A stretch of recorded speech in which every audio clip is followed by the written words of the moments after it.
Yeah, so obviously a high level of frustration.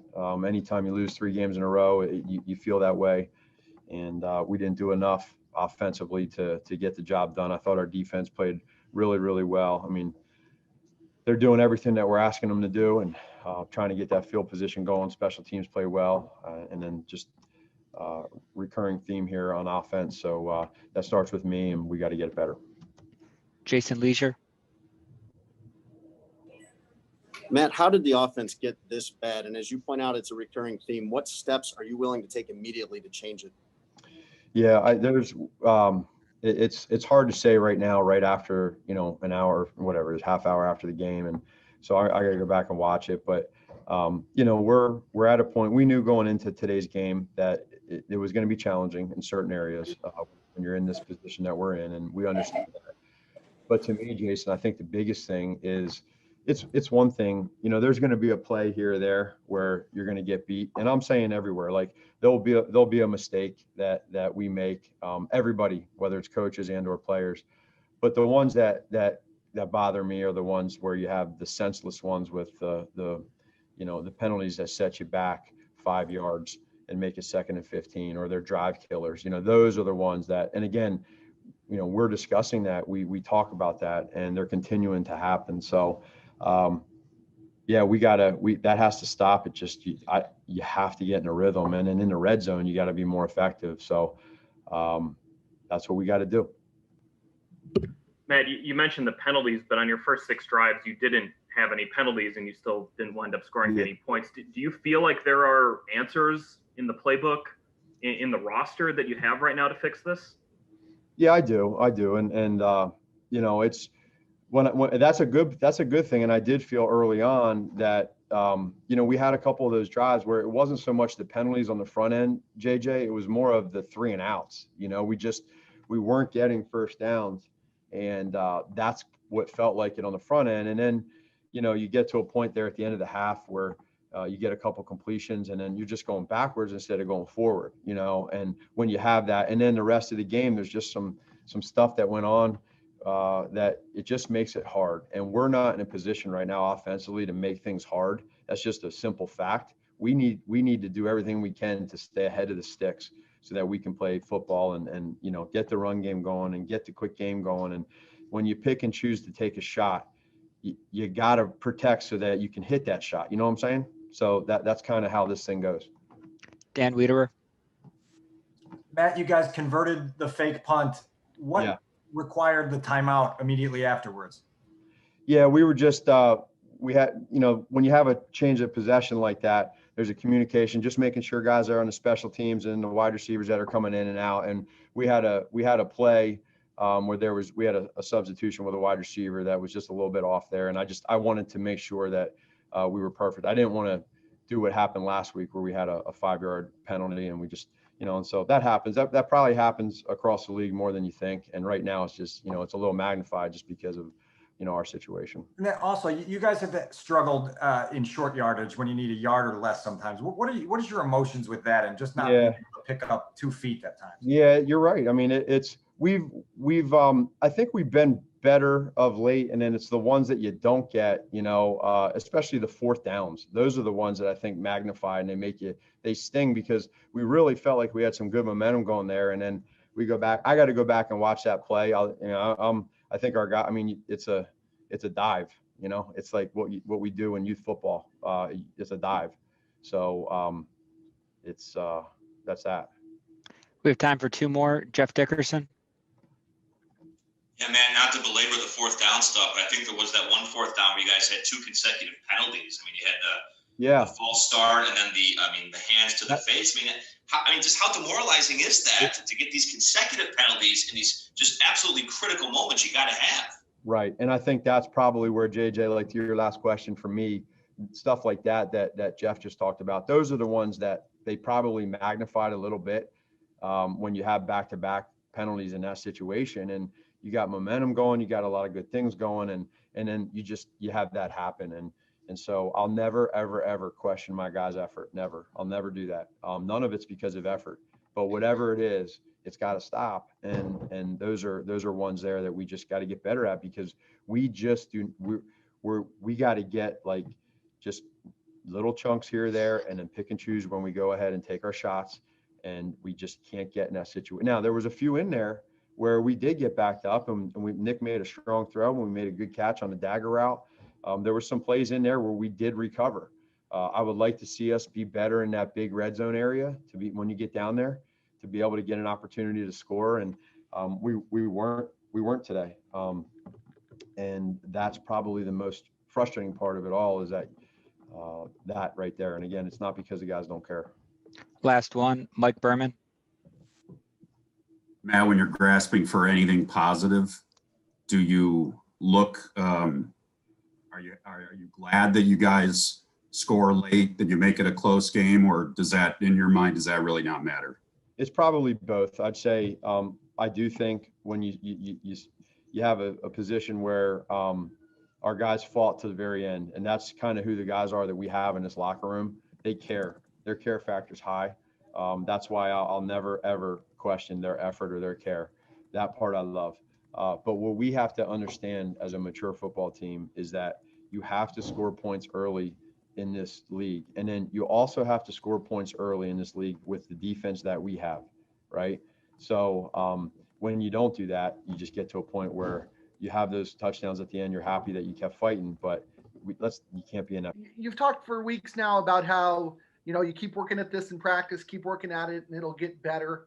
At what point do you wonder whether it's time to change something, after putting together weeks where the offense doesn't seem to be showing improvement? Yeah, I mean, honestly, that's what we've been working towards. And, if I had that answer, we probably wouldn't be here. So, I mean, the only thing I can say is we have to continue to keep working. I don't know what y'all expect me to say, but other than I believe that we have to keep working at it and keep grinding and keep figuring out what we want to do, how we want to do it.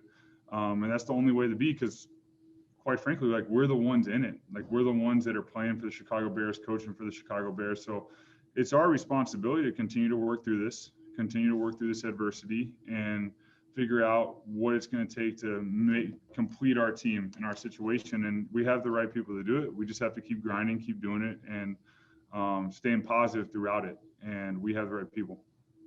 Jason Leisure. Nick, what is it like in the middle of it when it seems to just keep getting worse? It's one of those things where you just keep going. You keep, you get the play call, you execute the play call, and you just keep going. Keeping the guys settled in the huddle. The guys were great. Just continue. Hey, one play at a time. Keep going. Keep going. Don't stop playing until the clock hits zero. And today, obviously, we fell short. Another tough game, but the guys kept playing until the clock hit zero. And not an easy one, but there's something that you can build on there, because it's when you don't quit and you keep going, you keep grinding, especially through games like that are difficult. It tells you a lot about your locker room. Brad Biggs. Nick, without being able to watch the film, totally makeshift offensive line. Looked like you were under pressure some there, but how did you feel a group that's just kind of thrown together did for you today? You know what? They played as hard as they could, and they gave me everything they had, and that's all I can ever ask of them. So, I mean, you go out there, you play together as an offense, and you give it everything you have until the end, and they did that. So I'm proud of them for that. Colleen Kane. Hey, Nick, I know we've talked to you before about your guys' third quarter struggles this season, but how frustrating were the first two drives of the third today when you guys got some positive plays, got into Titans territory, and then mistakes kind of killed the drives? Yeah, I mean, that's something that keeps coming up, and we just have to fix that. I don't know what that is. It's something we got to look at when we study the film and talk through it. But to win in this league, you got to eliminate those self-inflicted wounds, especially when you can, march down there. So once again, something else to continue to look at. Dan Wiederer. Nick, specifically when you have a pair of 4th and 1s go haywire, one that gets stuffed in the backfield, the other one blown up by a false start, what's your reaction? Because those aren't new occurrences either. Same thing. I mean, obviously you don't want it to happen. But the game goes on. It's not like all of a sudden, oh, it's 4th and 1. It's happened again. Let's just stop playing. No, you keep playing. You keep staying positive on the sideline. You just keep going. You keep talking through it. That's what this game is. As much as we would love to win every Sunday and have it, like, there's a lot of teams that don't do that. And, you know, right now we're in a situation where we're figuring out who we are and who we want to be. And it can be difficult, but I'll tell you this, like, the guys in the locker room after the game, their mindsets are about the team, about each other, about continuing to work for one another. And even with the hard loss in a couple, 3 in a row, we continue to stay positive. And that is something we can continue to build on. And we keep working. We keep working. We keep working. We keep grinding. We keep staying positive. JJ? Nick, you talked about those self-inflicted mistakes. Where does the fix for that have to come from? Does it have to be, you know, a couple guys on the offense challenging everyone to stop making those mistakes? Does it have to come from coaching? In your experience, where do those fixes come from? You know what, that's something where we got to look at the film and this talk, you know, coaches and players, and figure it out. I don't have that answer for you. But I will say when we clean that up, it'll really help us in those situations, because we'll be able to keep the chains moving and have another set of downs. So that'll be a big emphasis for us. Mike Berman? Nick, no one's going to question the fact that you guys are trying to get this thing fixed, but how would you describe what the urgency level has to be to figure it out just at this point in the season, being where you are in the standings? Yeah, I mean, it's always been the same, extremely urgent.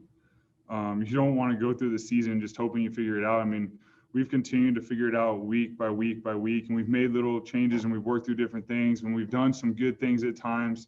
We just haven't put that complete game together. But the urgency's always been there, and it's not, you know, we don't just wait till the end of the season to figure it out. We're working through it every single week, and we're continuing to stay positive and working with one another. I'll sound like a broken record, but that's the only way I believe is staying positive, keeping, you know, a tight ship, and working through this together. Because listen, it's not easy. Anything worthwhile is very difficult, but it takes the right people to get it done.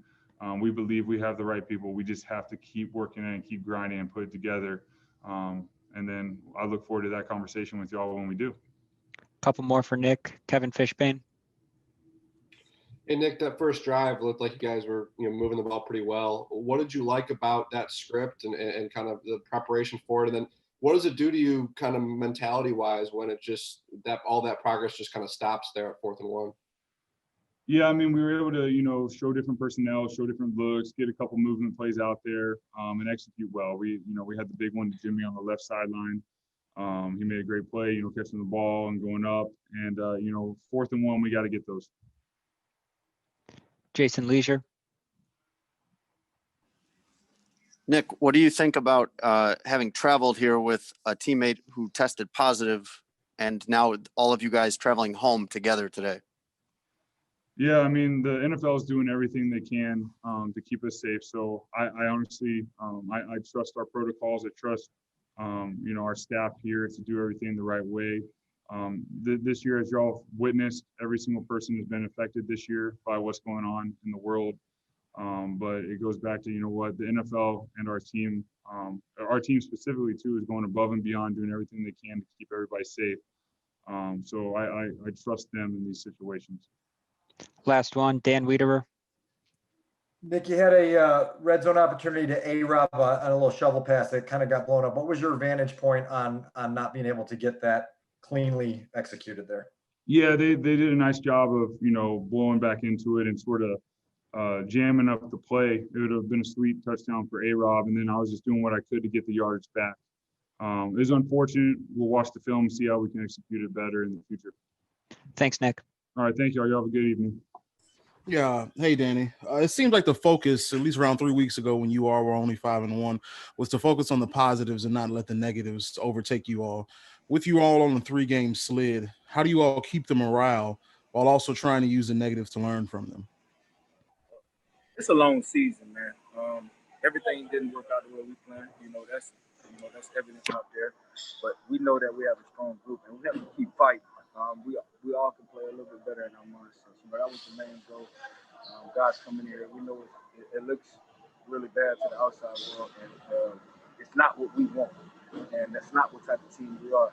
But the goal is to get better and to keep stacking up these days.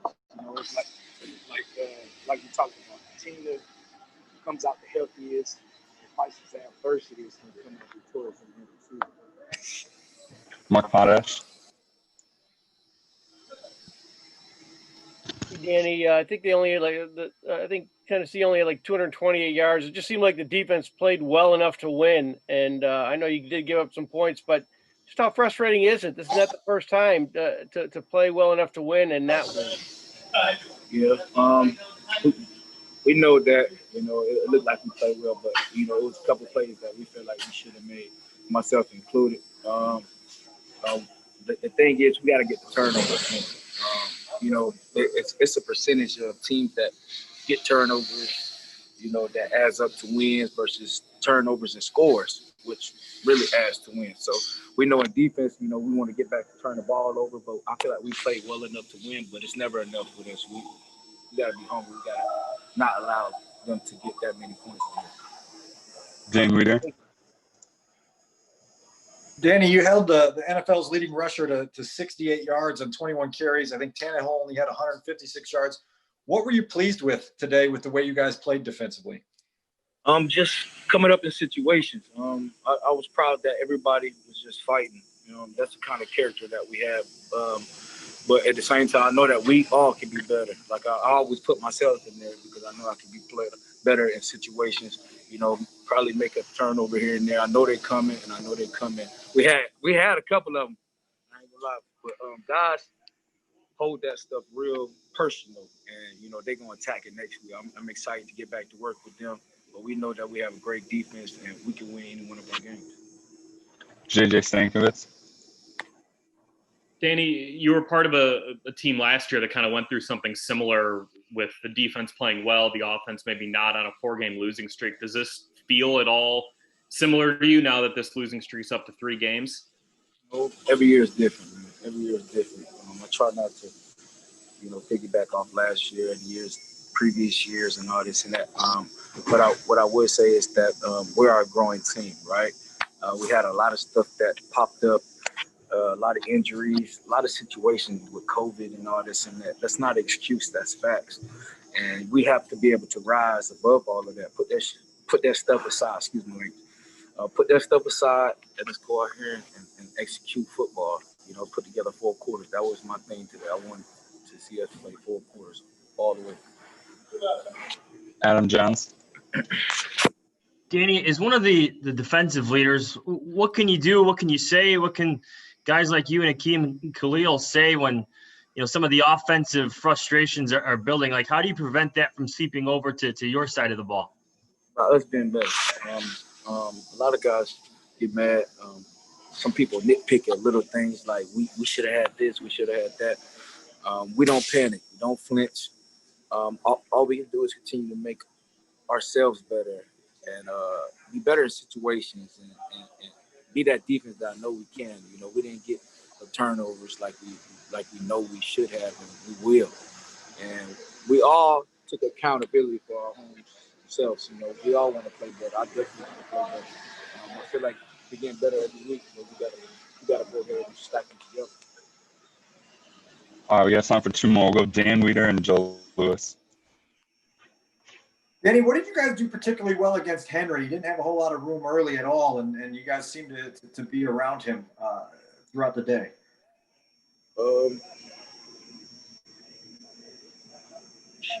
We just attacked. We knew that they wanted to come out here and run the ball, like they've been doing. He's one of the best running backs, if not the best running back in the league. If he get going, it could be a tough game for us. So we want to go ahead and hit him in the mouth and play smash mouth football, like we used to. I feel like we held him to a good standard. But it was one play in particular. That he probably gained like 26, and I think that's what added to it. But I feel like we started well to attack, and it just carried over. Joe Lewis. Yeah, Danny, I wanted to go back to your comments about COVID. You said that you all didn't want to use it as an excuse, but with it rampaging over the country and the world and it finally entering in the Bears locker room, does that cause any anxiety or cause you all to lose focus due to it being such a serious thing?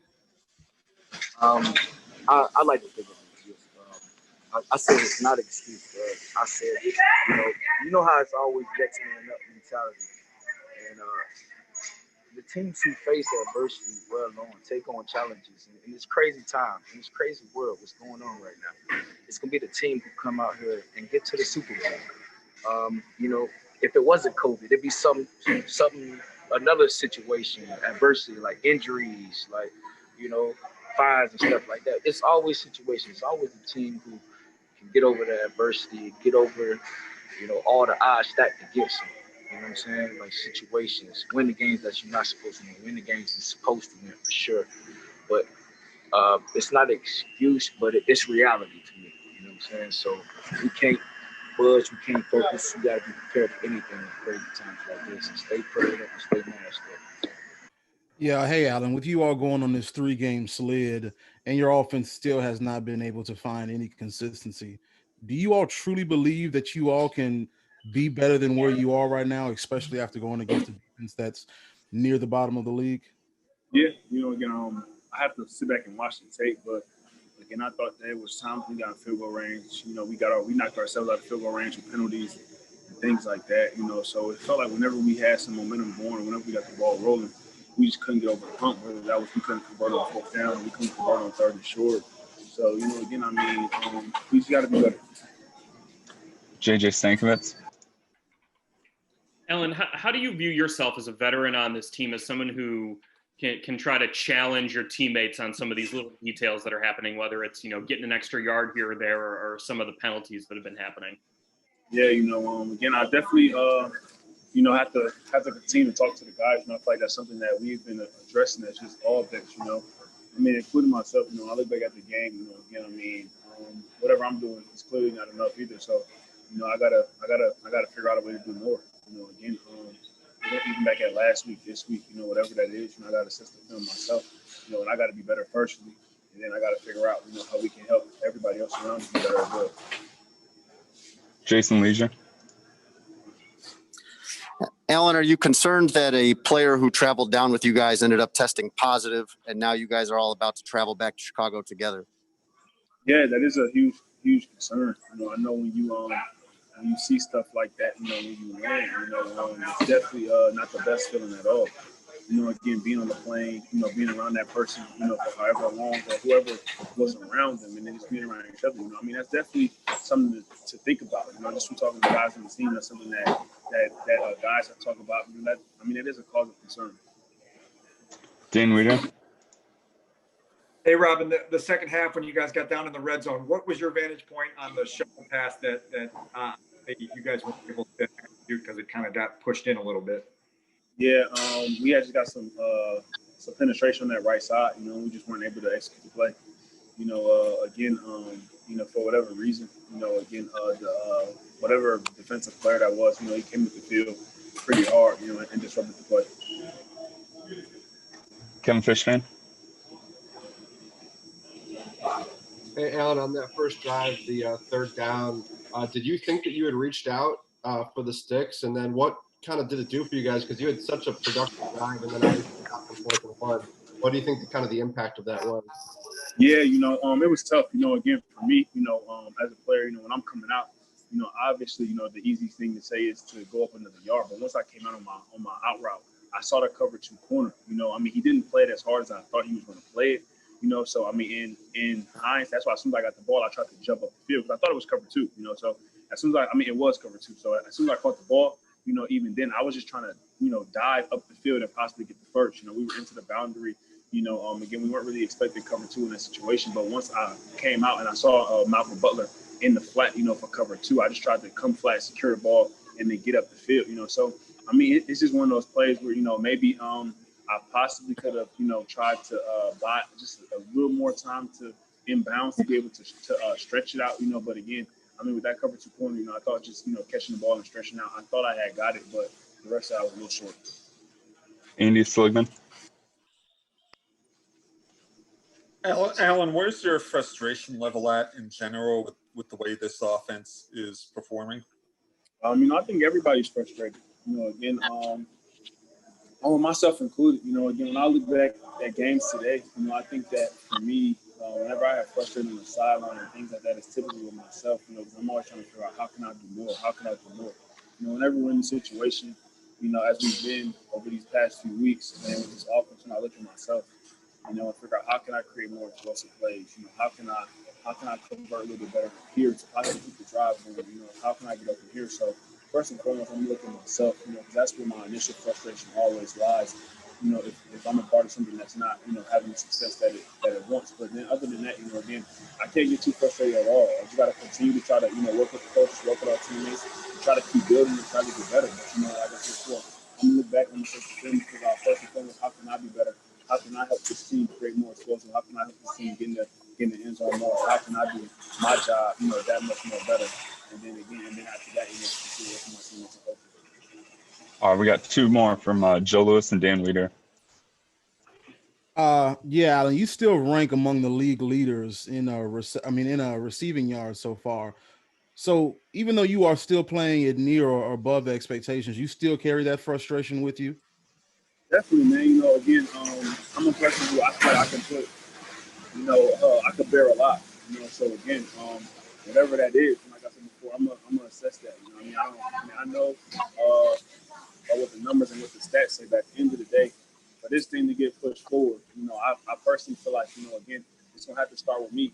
Again, being able to light that flame. If that's explosive, if that's big plays, if that's getting in the end zone or whatever, it's gotta be. I'm gonna look in the mirror first, and then after that, then we can figure everything out. Again, like I said before, work with my teammates, work with my coaches, how we can figure it out. But again, for me, I'm gonna look in the mirror first. I'm gonna assess this film, assess some of the other film, going into this next week to figure out how I can be better and how I can lead this team in the right direction.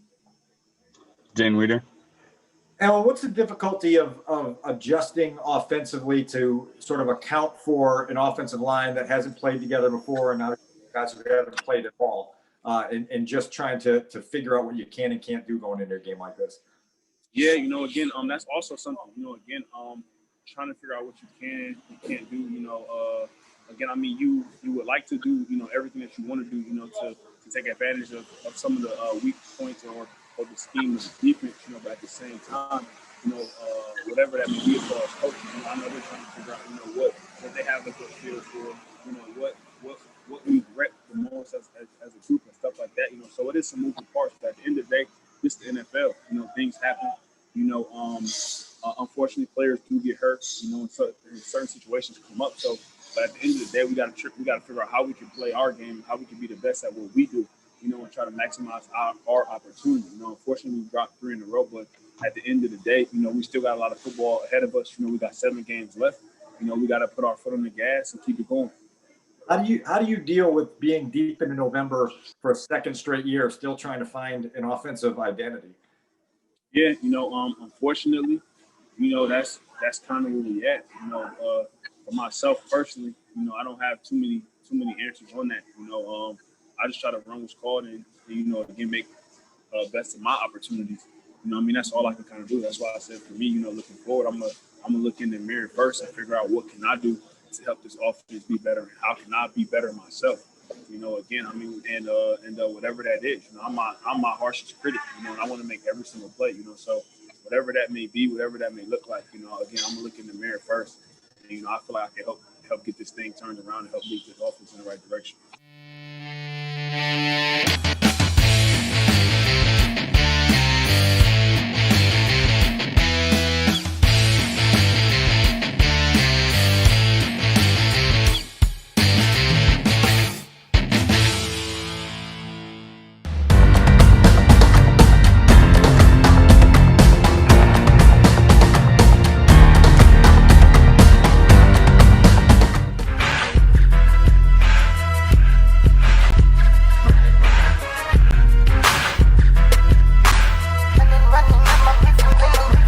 It's the freshest radio show in town. Feeling marvelous, I've been with Jerry Riles. It's the freshest radio show in town. Feeling marvelous, I've been with Jerry Riles. WCPT. WCPT. This the coldest sports show. You were getting the hour from 6 p.m. to 7. Chillin' with Lauren Cox and the man Marvelous. Shout out to Mr. Riles and the Italian style. You what sports is the only politics. WCPT. WCPT. It's the freshest radio show in town. Feeling marvelous, I've been with Jerry Riles. It's the freshest radio show in town. Feeling marvelous, I've been with Jerry Riles. Marvelous! Welcome everyone to another edition of the Rewind Sports 60. We're streaming live on Facebook, broadcasting from the world's famous studios of WCPT in the greatest city in the world, that of course Chicago, Illinois, in one of the fabulous neighborhoods, Jefferson Park on the city's north side. This is another edition of the Rewind Sports 60. It is the fastest hour in sports conversation, ladies and gentlemen. I am Jerry Riles, and of course, thanks to the 17th letter of the alphabet, Q, Quentin Demps. He'll be joining us shortly to talk about this Bears debacle. But that's Q, multi-talented. Of course, he played 10 years in the National Football League, 7 years with the Chicago Bears. But his side gig, his side hustle, his side hobby, he's pretty good with the music and rapping and everything. That was Quentin Demps. Get a chance to talk to him. And of course, ladies and gentlemen, in that song, you heard Marvelous. And of course, because he is the one, he's the only, he's the marvelous one, he's Dan Marver. What's up, Marver? How are you? Hi, Jerry. I'm the 13th letter of the alphabet. You know, our mayor called the Bears offense pedestrian. Oh, she did? I call it nauseating. And you know what's even worse? What's that? The next two games will be in prime time, so people have just eaten their dinners before the games against the Vikings and Packers. Oh my goodness! Are you kidding me? Yeah. Yeah. Monday night, the Bears. Monday night and then Sunday night. Yeah. Well, really, it was like unbelievable the first half. It was like I couldn't believe that they were so inept. And why couldn't you believe it? I mean, because they were even more inept than usual. It was a very challenging game to watch as a spectator, as a fan, yeah, you went to even as a leaves. broadcaster. Yeah, it was very, very challenging to watch this football game regarding the Chicago Bears taking on the Tennessee Titans down in Nashville, Tennessee. It was tough. With fans, they had too. It looked like. Yeah, they had fans in there, and hopefully they had the beer vendors out there, because I'm sure a lot of people, definitely here in the Chicagoland area, consumed a lot of ice cold beverages. And you're right, Marvelous. It got so bad that I actually had to take some time away from the game, which normally I don't do. Normally, it's very rare and very seldom that I walk away from a game. Especially Chicago, regardless if it's, the Bears, the Bulls, the Blackhawks, Sox, Cubs. I typically don't walk away. But I had to walk away from this one. I went out. It's a beautiful day in the greatest city in the world, Chicago, in the Midwest area, and I had to go out and rake the leaves, brother. I know. I texted you after it went 17 zip. Yeah, we can't read what you said in your text. No, I left Not on the air, at least. I put the hyphens in. We want to hear from you. 773-763-9278. 773-763-WCPT. Lauren Cox is on assignment, as they say. Hopefully she'll be in studios next week. And again, we will get an opportunity to talk to Quentin Demps, 10-year veteran, former Chicago Bear. He will be joining us in our TR60 hotline to break this thing down. And of course, you love him. Number 51 in the program. He's number one in your heart. Bruce Heron, outside linebacker, 5 years with your beloved Chicago Bears. Back in the day, played with the beloved, may he rest in peace, the late, great Walter Payton. Bruce Heron will be joining us, and I'm eager to hear what Bruce has to say regarding this. You know what, Marvelous? Yes. This was a very difficult football game to watch, no question about it. Amen. And two things that continue to ring out in my head. Two things continue to ring out in my head. Matt Nagy kept saying, "Hey, let's enjoy it. We're 5-2. Hey, let's enjoy it. We're 5-3." Well, Matt Nagy, now you are 5-4. Now you're 5-4. And the other thing that kept ringing in my head, yes, And I told them, stop doing it. Just stop it. It's nonsense. Just stop it. Act like you've been there before. The damn club dub. Yeah. Club dub. I guarantee you, Marvelous, they're not doing club dub today, buddy. Nope. No club dub on the plane heading back to Chicago.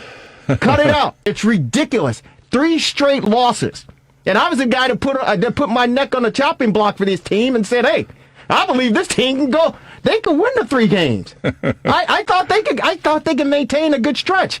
Now, granted, coronavirus snuck his head in there, and they closed down Hallis Hall on Thursday, but they opened it back up. The National Football League said they're up to snuff. They meted the protocol, but they closed down Hallis Hall because players tested positive for COVID. So that's one reason. A main reason we had a depleted offensive line. And, of course, we see the debacle that we witnessed 24-17. The Bears fall to the Tennessee Titans. Yeah, I knowing that the offensive line is a problem, I thought they might go outside the organization with the trade deadline being last Tuesday to address that, but they did not, surprisingly, to me. Why is that surprising? Well, I mean, because it's an obvious need, and they're teams that were sellers. I mean, right now, in fact, we're playing each of these teams. Houston and Jacksonville broke the tie for last place in the AFC South. Houston won. They have 2 wins, and Jacksonville has 1. Right. So, I mean, there are sellers out there, and I was reading some of the wires that said that they were interested in parting with some offensive line. Would you have to give up too much? Maybe a draft pick. I don't know what, but maybe Trubisky. Oh, jeez. Well, and it's interesting. The guy we just learned this past week that he hurt his shoulder on the Wildcat play. On the Wildcat play, one play against the New Orleans Saints. And that was a planned play. We thought maybe it was because a helmet issue or something, a mechanical issue that they needed to put him in for one play, but that was a planned play. Yeah, mechanical is right. Yeah. Malfunctioning mechanically. It was ridiculous. It's terrible. And, of course, Mr. Trubisky is the center focus regarding that situation. But as far as the Bears are concerned, and you're absolutely right, you got to do what you got to do. But in defense of Matt Nagy, yes. I kind of feel for the man. Mm-hmm. I kind of feel for him. Because this is the hand that he's dealt with. This is the hand that Matt Nagy has been dealt. Coach, do you feel like with 3 straight division games coming up that you guys have to right this ship almost immediately, or the season could head the wrong direction? Yeah, no, we got to. I don't know if you can see me the deal here. We do got to right the ship, and we just got to do it by getting 1 win. So we got to be able to. Whatever that is, by any measures, find a way to do it. And I think our guys will do that. I think that they understand where we're at. Again, unfortunately, last year we were in this mode and we lost 4 in a row, and it's hard. It is hard. Yeah, so obviously a high level of frustration. Anytime you lose 3 games in a row, you feel that way, and we didn't do enough offensively to get the job done. I thought our defense played really, really well. I mean, they're doing everything that we're asking them to do, and trying to get that field position going. Special teams play well, and then just recurring theme here on offense. So that starts with me, and we got to get it better. Yeah, see, I feel for Matt Nagy because his hands are tied. I mean, he's doing everything. The defense played outstanding. Always. I mean, they're the ones that are keeping this team in the games. Absolutely. This defense, and Kyle Fuller is playing lights off this year. He's playing lights out. He's on pace to become another Pro Bowler at the end of the season if he continues at the pace that he's playing. And that pick 6, it was right there for him. Right. It was right there for him, and unfortunately he got a hand on it, but he wasn't able to get both paws on it, and he had nothing but pay dirt in front of him early in the game. The defense, they're doing everything they possibly freaking can to keep this football team in these games. And, of course, Sierra Santos, or what's his name? Carlos. What's his name? Sierra Santos? Not Sierra. It is the brother. Cairo. Cairo. He's what is he, 12 of 12 now as far as field goals are concerned? Yeah. Special teams. They're doing their job. Offensively is the problem, and I feel for Matt Nagy because as much as he wants to call the plays that he feels that are designed to work, he simply does not have the personnel. No, I mean he finally brought Brian Knoll out of wraps.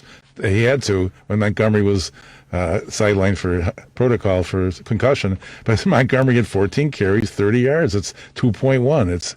It's the same pattern. There's no ability to have a running game, which opens up everything else. Now, granted, this offensive line that the Bears had to plug in there, they didn't even get an opportunity to practice this week. Again, the facilities were closed up at Hallis on Thursday, I believe, and they're just picking guys from the trees anywhere they can to plug in places just to have a starting offensive front up there. And unfortunately, these guys, they were beside themselves. I think you, me, Devin Tingle, Nick back here, Paul Shivari, I think we would have done at least a better job as offensive line for the Chicago Bears. And here's the deal. I'd be in my backside. But no, it's okay. It's okay. You would have been doing better than those guys, believe me. But here's the deal. Listen, they're not as talented. The Bears are the worst in the league. They're not as talented. They are not as talented. And here's the deal. When you lack talent, this is what I used to do. When I started getting older in age, right, and I was playing basketball, and I saw the younger whippersnappers running around me on the court, right, I was like, damn, this guy's fast. He's quick. He's this and that. So what I would do, this is simple. You just, when a little guy is running past you, you kind of tug on the shirt and pull him to slow him down a little bit, or you cut your angle and give him a little bump to slow him down to try to prevent him from taking advantage of you and exploiting you. That's what I think the Bears' offensive line need to do. Just technique. Right. Fundamentals, get back to the basics. Fundamentals, technique, your footwork, your hands, your angles, and then take a little pride in what you're doing. Say, this guy's kicking my ass left and right. It's not going to happen anymore. That's all you have to do, and just stick with it for 60 minutes. For some reason, it's not sinking in, Marvelous. Yeah, well, you watch a lot of other teams, and you see that there's some things that might be called holding that aren't called. So you might as well work within the rules, if you can. Yeah, listen. They've already taken the exception to the next level as far as penalties are concerned. Right. The most penalized team in the National Football League. They show that they can pick up some penalties. They no question about that. Okay. But listen, if you're out there, and I get it, and you need help sometimes, you do need, and I've never played line or any part in the National Football League. Our Nets Gex has, and he will tell us. But to me, man, you're getting your ass kicked. You got to find a way to slow it down or stop it. And basic fundamentals, your footwork, your angles, your hands. I'm not, because they've already penalized 116,000 times this season, and we won't need that anymore. But evidently, it's getting to that point. And I point the finger at the coaching staff. Again, I feel for Matt Nagy, but some of these things that are happening in the football games, you gotta iron it out. And I get tired of hearing it. Well, we gotta watch film. Yes, I'm tired of the film deal. Because evidently, I don't know, maybe you guys are watching Charlie Brown and the Peanuts and the Great Pumpkin. Maybe you're watching Donald Duck. Maybe you're watching the Flintstones. I don't know what kind of film you're watching, because you're not watching the same film that we're watching on Sunday afternoon when we see you guys getting your ass kicked up and down the football field. Because if you guys were watching the same film that we're watching during the live coverage of it, you would say, hey, wait a minute. This shouldn't happen. That shouldn't happen. These guys should do this. These guys should do that. And then you get out on the frickin' football field and you do a walkthrough, and then you go, okay, let's go half speed. But it's conditioning. And you shouldn't have all these penalties. You shouldn't. And this isn't the first game that this has happened in. This isn't the first season that this has happened in. This has been happening repeatedly for the past 2.5 years. So to me, it comes down to the coaching staff. It comes down to the coaching staff. And I understand the players have a role to play in this as well. I understand that the players have to execute the plays that are put in front of them. But if they're not doing it, as a coach, you got to say, wait a minute, numbskull, knucklehead, listen, get your hands up, move your feet, get this done, and do that. Or you're going to be on the bench, or you're going to get a pink slip, and you're going to be out of here. Yeah, it's simple. Well, today they only had 5 penalties for 35 yards. Maybe they should try harder and push the envelope. Even. Folks, we go out to the DR60 hotline. I love this guy. He is fantastic. He's a part of the Rewind Sports 60 family. He's a former Chicago Bear, former 10-year veteran in the National Football League, known as the 17th letter in the alphabet. He's on our TR60 hotline. Q, Quentin Demps joining us. Q, what's up, man? How are you? Jerry, what's good? What's up, Marvelous? Hey, how you doing? You're quite a ramper. I didn't know that. Are you gonna be on get some rewards for this? I don't know, man. I just create music. Okay. Very good music. You lead in. You open up the show, brother. So good stuff, good work, and keep it up. And we're looking for some more stuff. Before we get into the Bear game, who's the other cat on the soundtrack with you? Oh, a guy named Mac Buddy. Mac Buddy. So Mac Buddy, let me say this, because my good friend Dr. Gerard McClendon's been wanting me to ask you this for quite some time. Does he say sports is the only politic? Yeah. Yeah. Sports is the only politics, Marvelous. Really? Marvelous doesn't want to really talk about politics right now. Let's talk. I don't care. What do you want to talk? What do you want to know? No, it's very. We want to know if the dude that just lost, if he's gonna, barricade himself in the White House. But that's another time for another show. Right. But yeah, hey man, great stuff. But as far as this Bears debacle is concerned, they fall 24-17, and now they're 5-4, and right now they're looking up as far as trying to get in the playoff race. What is your assessment from what you were able to witness earlier this afternoon down in Tennessee? Jerry, I'm a defensive guy, man. So I'm going, man. I think it's back to the fundamentals, like you said, man. We did a poor job of tackling, man. We gave up too many big plays, man, when we needed the stops the most, man. And my guy Eddie Jackson had a bad day. It just wasn't a good day for him. The offense is going to be the offense, man. They're going to be inconsistent. But on the defensive side, we got to be consistent every game. Like we can't give up big plays like that, man. We know what kind of offense we got, so we got to keep the big plays off of us, especially if they come from tackling, like missing tackles. Like we got to just tackle a few times, man, and minimize some of those games, man. So I didn't like the way the defense played today. Yeah, there were a couple plays, Q, that the defense kind of got shook up. I think it was the big play A.J. Brown that made for the touchdown. That was a huge play, but I think he also had another catch, and it was a 38-yard gain, I believe it was. But the fact is, when he made the reception, he picked up, I think, an additional 23 yards on the play, and he juked. He juked half the defense. I think Kyle Fuller was over there. I think your boy Eddie Jackson got juked out of his jockstrap. I was like, damn. I mean, he had 4 receptions for 101 yards. Yeah. I mean, he go ahead. Like, because say what you want about the offense, they scored 17 points in the fourth quarter, Jerry. That is true. 17 points in the fourth quarter, man. So on defense, if we stop them like at least twice, 2 of those touchdowns, we might win the game. Well, if we tackle a little bit better, we might win the game. It won't be 7 points; it'll be 3 points instead of. If we tackle a little bit better. So I see it like that. You know what I mean? Like, I don't think we played really good on defense. So what are you saying? Are you saying that Danny Trevathan and Kyle Fuller and Khalil Mack and Akeem Hicks, all those guys are saying on the plane ride back, they're looking at each other and say, "Hey, man, we understand what our offense is like, and we know that they're behind the 8 ball, and we got to try to bail them out. We didn't play as effective as a unit that we're capable of playing." Is that kind of the conversation you would suspect that they're having now? Not at all. What kind of conversation are they having? We need some help. The defense. I'm talking about the defense. Yeah, I know. We need some help, but again, this is me. This is my perspective. I feel like the defense, should be more about themselves versus like. I'm not saying they point a finger. I'm just saying, like, I'm sure the guys that are in the trenches feel like, if the offense give us a little bit more, we'd be fine. But I'm on the outside looking in. What I see is like, bro, the fundamentals, man, just tackle, and you guys just tackle and keep the big plays up off you, man. You guys would like it'll be 17-17 before we know it. The backbreaker, that's just how I feel. Yeah, I think the backbreaker was the fumble recovery. Honestly, that made it 17-0. That where they were in Titans territory and they gave the ball up and it went the other way for 63 yards. Desmond King II. Mm-hmm. That was when it was time to rake leaves. Oh, jeez.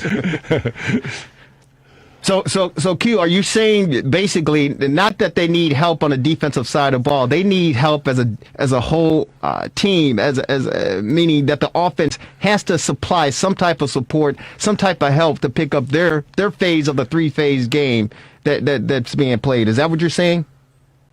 Absolutely, but Chicago Bears are known for defense, man. We can't sit around and just be like, oh, with offense got to do better. We got to be the shutdown defense. We know we are. Like we gotta be that every week. There's no except we can't be inconsistent. They can be. That's just because that's gonna be them. We got to be dominant every week. We're on with Quentin Demp, former Chicago Bear on our TR60 hotline, former 10-year veteran of the National Football League, talking Bears fall to the Tennessee Titans by a final score of 24-17, their third straight loss, looking up with a 5-4 slate in the NFC North. How long, Q, before the defense? I mean, because here's the deal, and I hate this phrase, but it's true. These professional athletes are human too, right? I hate when I hear that phrase, but it is true. At what point during the season, man, do these guys on the defensive side of the ball start looking side-eye, whether it's at Nick Foles, whether it's at the offensive line, whether it's the coaching staff, because, these guys they're playing their asses off. They really are. I mean, and Akeem Hicks is balling out there. Khalil Mack got the Tannehill, a couple times. I even think that they missed a late hit that Khalil Mack put on Tannehill. At what point in time during the season, if this thing continues to snowball, does the defense start looking at these guys and say, hey, man, what can we do? What else can we do? Right around Thanksgiving, to be honest with you. Right around Thanksgiving. If something don't start, if you lose division games like this, it's gonna be some smoke in the city. It's gonna start. It won't be because they got a good locker room, so it won't be blatant, but it's gonna, you'll start to feel the tension on the sides. It'd be like, bro, come on now, y'all. It's getting too late in the season, it's still kind of early. There's a lot of football left, but right around Thanksgiving, man, you gotta, we gotta know who we are. We gotta know how we're gonna win these games. We can't be still guessing on what it's gonna be. And you know what? You bring up a great point, because the big question mark as far as this 2020 team is concerned is the fact that many of us don't see an identity with this football team. Right. What do you have to say about that? Because, and you're right, Chicago's known as defense. It's a black and blue division, and what we grew up with, and, defense is king. What type of team do you see this being, the identity that they have? Or do they even have one yet? I don't know what kind of offense it is. I don't know if it's run and gun. I don't know if it's, I'm not sure. I think the verdict's still out on the offense. Really, are they going to sling the ball? Are they going to run it? Or what are they going to do? What is it? What kind of offense is it, really? What kind of quarterback do we have? I think the verdict is still out on Foles. Is he going to be inconsistent the whole year? Or, is he going to be that, that consistent guy that we thought he was going to be? Like I said, man, we got to Thanksgiving, man, to really figure out what the Bears are going to be. No, that's going to be pretty interesting to see, and it's going to be very difficult. Their next game is on Monday night, as the Marvel has said, against the Minnesota Vikings. So they do have some time to try to, right the ship, so to speak. But again, I'm tired of them talking about, hey, man, we're going to seriously when they're watching film, man. I mean, seriously, it's just talking, bro. Are they watching like the Flintstones or Popeye the Sailor, or what are they watching? Because it can't be the same film that we see on Sunday nights or whatever the case may be, man. What kind of film are they watching when they always talking about, we got to watch the film? What are they watching? Eating popcorn and sucking down Dr. Pepper? What are they doing, bro? They're just watching more of the details. They're more of the down and distance, more of the, offensive lineman stance, what he gave away, what you saw here, what you thought there, how does that match up to what happened during the week, at practice. Just stuff like that. It's more to it than, play versus play. It's what are the giveaways? What was this hit? What was this? So it's just like a lot of the details are being watched. To see what they saw, what you were thinking here, and stuff like that, man. Because like you said, we are humans. So stuff comes up during the game where we're like, oh wow, I see why you did that. I know that may have hurt us, but I see why you did that. That was actually pretty smart. So I mean, they would also, Q, I assume, tell them when they did something that wasn't so smart that needs to be corrected, Right. and that seems to be the problem. And week after week, the coach is saying, it's on him that the offense isn't working, and you'd think that there'd be some reckoning. Maybe we need a former coach who's in his 70s or 80s. I don't think Ditka's coming back, but he's No.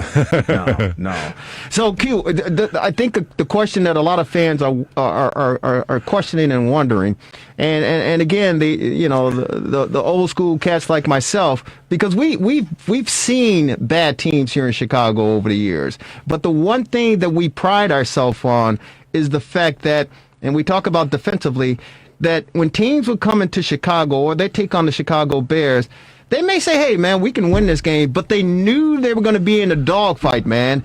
I don't know if teams necessarily feel that. What is your perspective? Yeah, I think so because of the defense that the Bears host. Okay. Yeah, I think everybody knows that. They coming in here, they're going like it's going to be a defensive game. Like the defense is going to show up. So we got to bring our A game. Everybody knows that when you come to Chicago. I mean, especially with, like you said, the names you said, man. You got Khalil Mack, Akeem Hicks, Danny Trevathan, Eddie Jackson, Kyle Fuller. Like people know that you're going to get a fight for sure. It's not going to be no run over for sure. So the other $1 million question that a lot of Chicago Bear fans are asking, and we're on with Quentin Demps, former Chicago Bear, joining us on our TR60 hotline, is the play calling of Matt Nagy. And again, before we get you on, I said I feel for Coach Nagy because he's just working with the hand that he's been dealt, man. And it's when they say you get lemons, you make lemonade out of it. It's very difficult for him to try to make the lemonade out of what he has.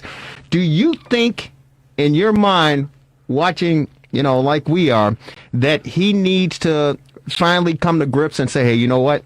I need to turn over the play calling. Because I personally think that Matt Nagy falls in love with his plays, and he draws it up like we used to do back in the day in the dirt or whatever and say, hey, man, if you do this, if you did that, this play is going to work. But I think he forgets that there are people on the other side of the ball who's going to try to prevent you from making that play work. I think he falls in love too much with his play calling. Do you think we might see sooner rather than later that Matt Nagy is going to turn over the clipboard and say, hey, I'm part of the blame here, I'm part of the problem because my play calls aren't working? No, he won't do that. And it's still too early. He's got too much pride to do that right now. He definitely won't do that. Like, you know what I mean? Because especially when you score 17 in the fourth, you see the big plays the defense gave up. It's like we almost there. It ain't me. It's just a few more things here and there we can fix. So he won't see it as him being him. He won't blame himself at all. Because like I said, it could have won his game. Like, you know what I mean? A few stops on defense, and I think it's the 17-10 ball game the best. Well, I mean, it could have been a different outcome. It was a challenging game to watch. Hey, man, you want to take a phone call real quick? Yeah. Let's go out to the phone. Tommy's on our TR60 line. Tommy, say hello to Quentin Demps, former Chicago Bear. Yeah, first of all, I just want to say hey to Quentin, and I appreciate you, your loyalty, and I am a Chicago fan to the day I die, but facts are pretty much facts. And the fact of the matter is that all you need to know about the Chicago Bear organization is the fact that they passed upon a kid who's two-time MVP, Super Bowl champion, and then you want to now turn around and say the coaching is play calling and stuff, but your plays can only be ran by the kind of talent that you got. And it's not saying that we don't have talent, but come on, guys. At some point, the defense is the only reason why I watch. Because I don't know what the hell is going to happen on the offense. I don't know. I mean, one game I turned off and woke up and they won. And I was like, what the hell happened? Did they buy the game? They pay him off? Or is this another move by Trump or what? I mean, I just think at some point that the defense should just take rakes with them and just have it out there. I mean, hell, after 3 quarters, 4th quarter, come on, man. I mean, you the teams that the Bears lost to, being absolutely honest and being serious, the teams that the Bears lost to are the teams that you need to beat if you're going to be at least a contender for the playoffs. And with that, I'll go back. I'll wait till next week. Hell, they sobered me up. I was good and drunk, man. Hey, Tommy, thank you so very much. We appreciate you picking up the phone and giving us a ring. What do you have to say about that, Q? No, I mean, he definitely made some valid points. Man. Like I said, man, it's any given Sunday. Like, no matter who out there, no matter if you got the MVP of the whole league or if you got Nick Foles. If you don't come to play on Sunday against whoever you play against, it's gonna show. Hey man, you want to stick with us real quick a little bit longer, or you got a break? Q, wake up. Yo, yeah, I'm good. You good? Okay, hang on, man. Hang on. I just want to say to those of you listening, of course, just like Tommy, if you want to jump in, our number is 773-763-9278, 773-763-WCPT. Bears fall to the Tennessee Titans 24-17. And, of course, they've dropped their 3rd straight game in a row. The Bears... And thanks to our good friend George Bliss, 2 of 15 on 3rd down today, ranked 31st. The only team worse are the Jets. He also said Matt Nagy stink. I don't necessarily say it's Matt Nagy, but I do believe, Q, that he needs to reconsider as far as the play calling is concerned, because the Bears need to do something, and it's unfortunate. Now, Q, this might not work with you, but this is what I think. This is what I truly believe, and the track record speaks for itself.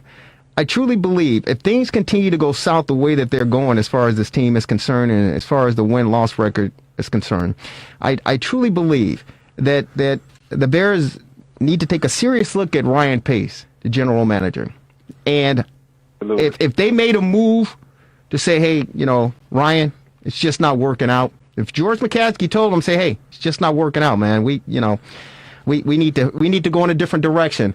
I wouldn't be surprised, because Matt Nagy has a winning record here in Chicago. I wouldn't be surprised if Matt Nagy lobbied for himself to be dual general manager, coach of this football team, because I think Matt Nagy feels that he can make better personnel selections, whether it's in the draft or free agency. I think Matt Nagy feels that if he made the selections and the choices to bring in the players that he feels can run his offense, to run the system, I think he feels that he can execute those plays, or have those plays executed, and I think he will get the results that he's looking for. Jerry, doesn't he have input? I don't know how much input he has. You're kidding. But I'm not kidding. Okay. I'm not kidding. You think Hey, Q, okay. You tell us, did Matt Nagy make most of these picks on this roster? In your opinion? Huh? I don't think so. Well, I don't think so. No. I think he made a lot of them, though. I don't know if I don't know, man. I think he made some of them, but I don't know if he made it to the point where he feels that these. I just don't think that he made some of the selections that were made. Yeah. I think with this kid, this Cole Kmet, I think he had something to say about that. I think that kid Mooney, I think he had something to say about that. But overall, I'm just thinking of non-sports organizations from my own experience. That wouldn't make sense that the manager would not have input, and only the general manager would, let's say, in a regular organization. And I agree with you. I agree with you. But I can't say that I don't think that Matt Nagy, and let's bring in Bruce Herron, who's on our TR60 hotline, because these guys played in the league. Bruce, say hello to Quentin Demps, Q, on our TR60 hotline. Q, say hello to Bruce Herron, former Chicago Bears, number 51 in the roster. He's number 1 in our hearts. Say what's up to each other, fellas. Hey, Q, how you doing? This is Bruce. Good, man. Good.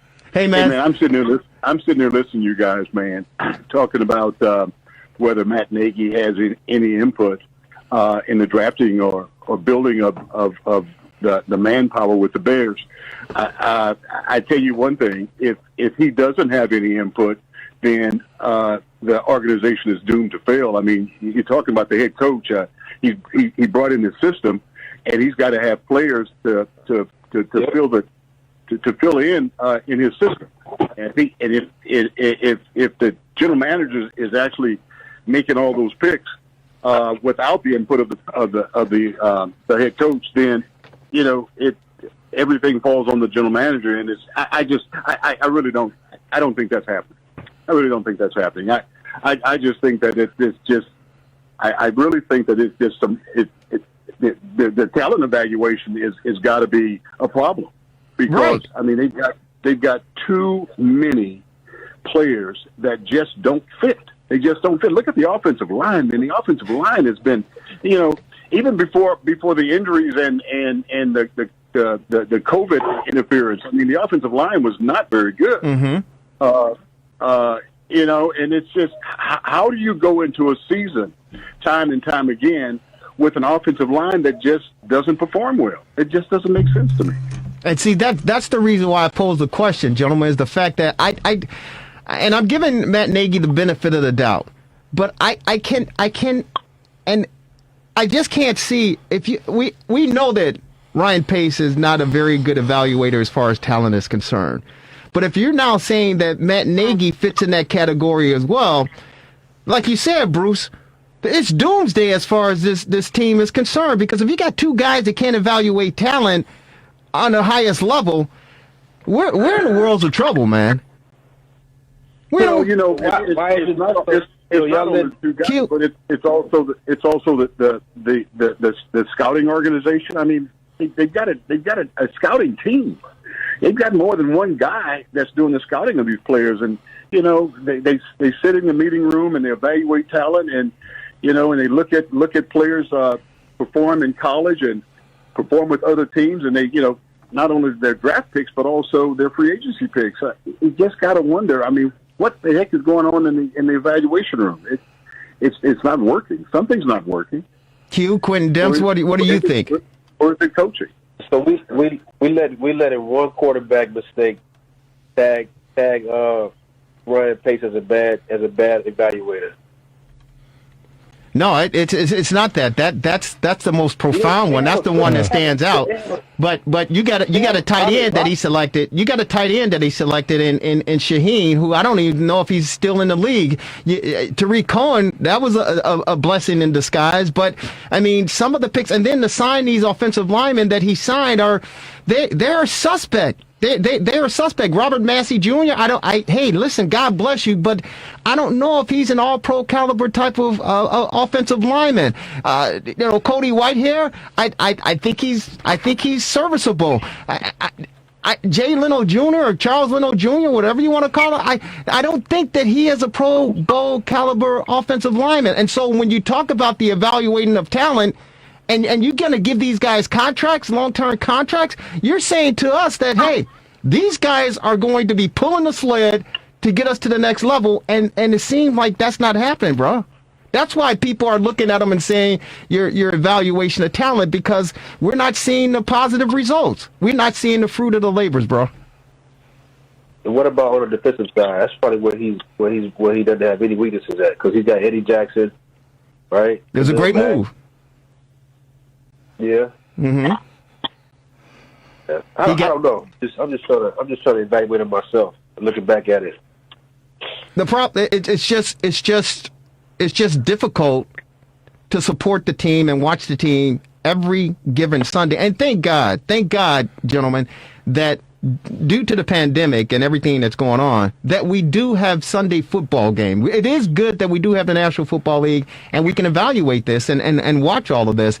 But to me, you can't fool the fans, especially Chicago fans, because we are dedicated, we're loyal, and we know the game. And when we see, this nonsense going on week in and week out, it's suspect, and we get upset, we get frustrated, and we want answers. And right now, it seems like we're not getting the answers that we need.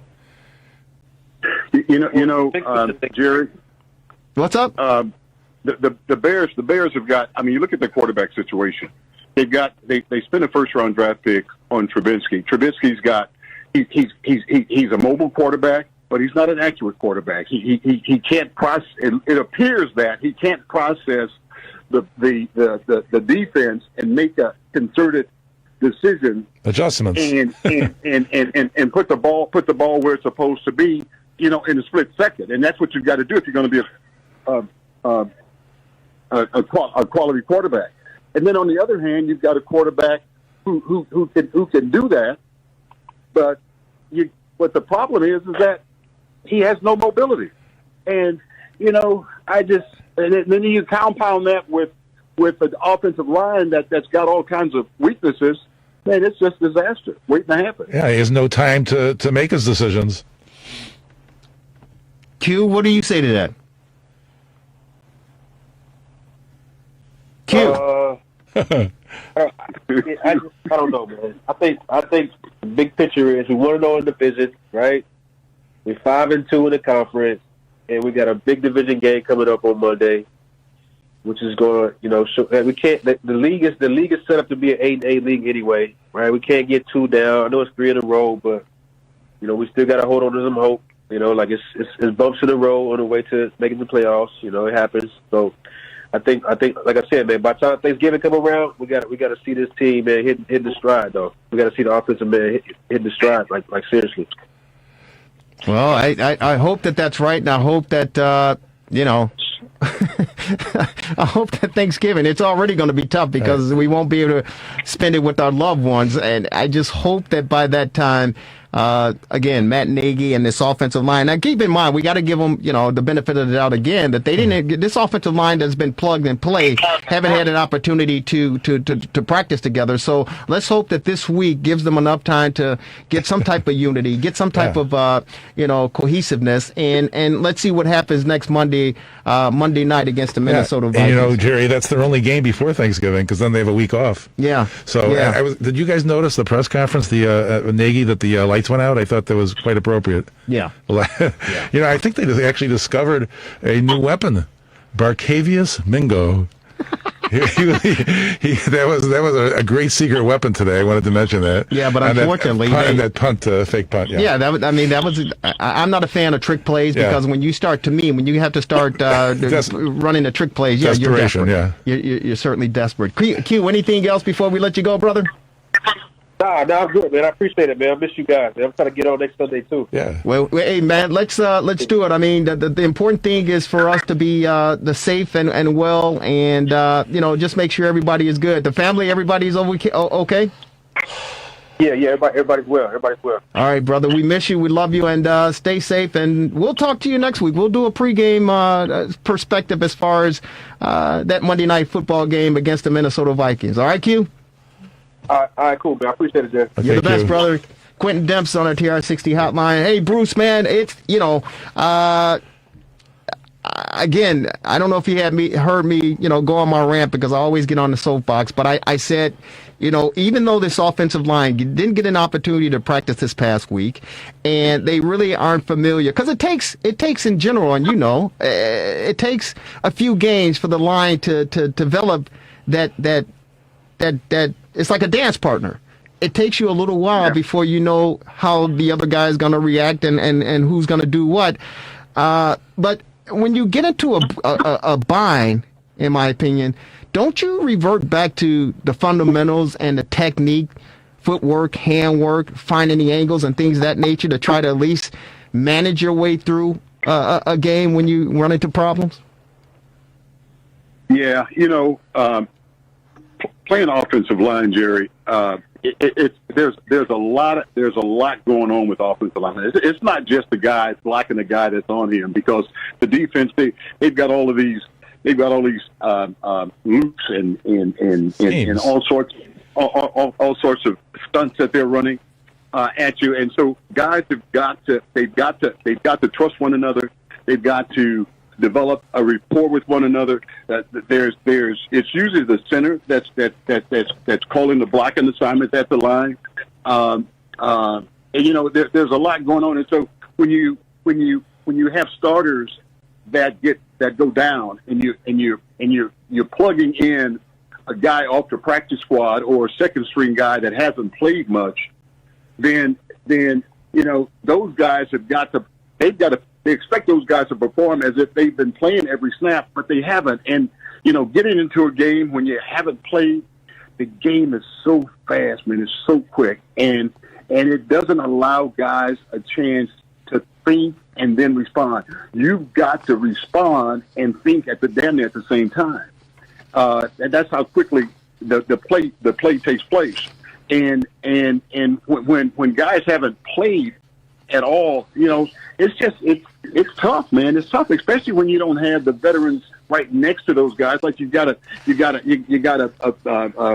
practice squad guy coming in the guard. You got the tackle who's been there for every game, for every snap, and he can kind of protect the guy and talk to him. You know, while during the snap. But you know, it's just. But you know, when you look at it and as a whole, the offensive line wasn't performing well in the first 2 games of the season. Right.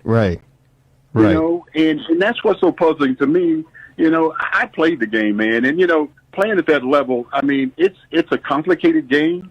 It's a quick, fast game. It's, you know, you got guys that are strong and fast. I mean, Jesus Christ, man, and things are happening so quickly. You know, they come out, call a play, and then you know, they get to the line of scrimmage. The defense lines up in one set, and then they're switching, and the linebackers are switching, and your safeties are coming. You know, it's just a lot going on, and they've got to process that stuff really quick. That's why I always say that to play professional football, you've got to be a really smart player. Right. You got, you know, one thing to be strong and fast and all that, but if you don't have a brain that can operate on a split second snap, then you know what, you can't play that game. You can't play in that league. Yeah, it's a tough league to play in, man. Hey, man, and it's fun players to be able to do that. Well, you know what, and I'm glad that you said that, because I think a lot of people, you know, don't really convey